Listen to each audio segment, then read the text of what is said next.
Hey everybody, I'm JJ. You're watching Reality Survival. So this is just going to be a real quick, easy video showing how to mount a HiLift jack to a toolbox. So this is a 2015 Ford F350.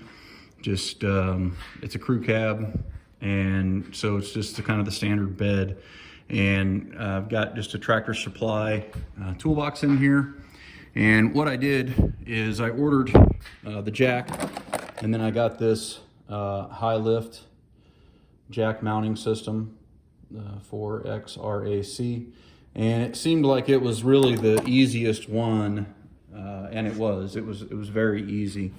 So this is just kind of a look, at the bracket itself.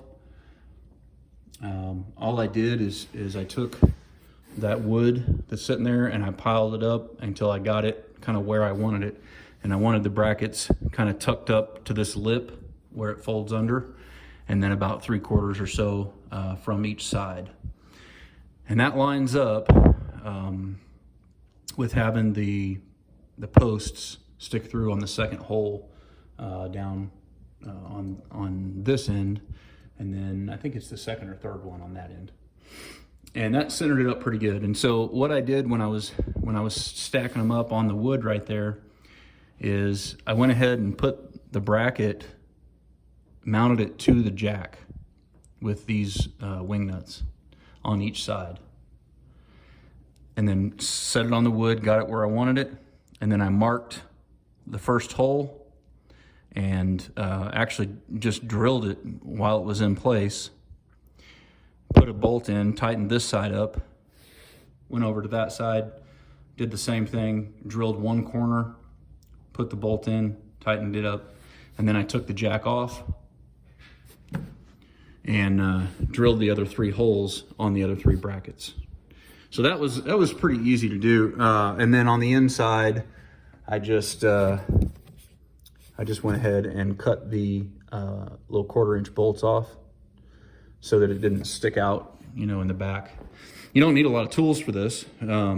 Basically, the only thing I used was a little impact with 7/16 deep well socket, little chalk marker, 7/16 ratcheting wrench, whatever these saws are called.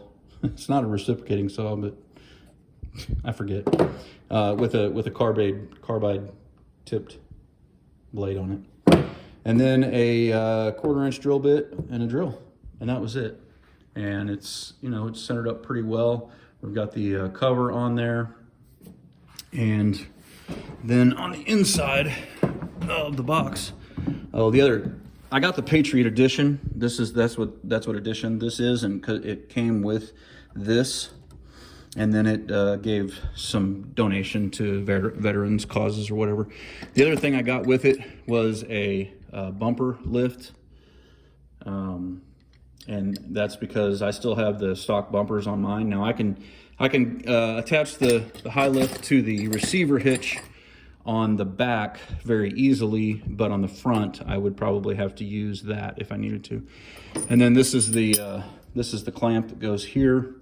The reason I leave that off is because basically you can orient it in 3 different ways. You can set it up for winching, or you can set it up for clamping, or you can set it up for spreading actually too. And when you're using the jack, this thing, you want to get it off and out of the way, because otherwise it keeps falling down and getting in your way. So that's why I left it off, so that I could take it off easy. And I also carry a bottle of this penetrating lithium grease. I just stuck that in the box there because in order for these to work effectively, you really have to keep them lubed good. And that's part of the reason why I bought the cover for it, because the cover will help keep the operating mechanism lubed up and ready to go and all that kind of stuff. And then I also went ahead and got the board, or the little base. And what this does is it helps to, you can kind of scrape off with this edge, you can scrape off a level area, and it also helps to keep it from sinking in the mud. So if you're in a mudding situation or something like that, then that'll help out with that a little bit. So anyway, that's just a quick video on how to mount that up. You could mount it pretty much anywhere where you've got a flat surface. I would imagine if you could get to the inside, you might be able to do it on the inside of the bed rail. I don't know if you've got enough space. That's why I didn't do it on mine, because I wasn't sure if I would be able to get the nuts on the back side. So I just went ahead and went with the toolbox mount. But anyway, there's probably lots of different places you could put it, but this is what I chose. So anyway, guys, hope that's helpful. And if you got any questions about it, let me know in the comments, and I'll see what I can do to answer it. Thanks.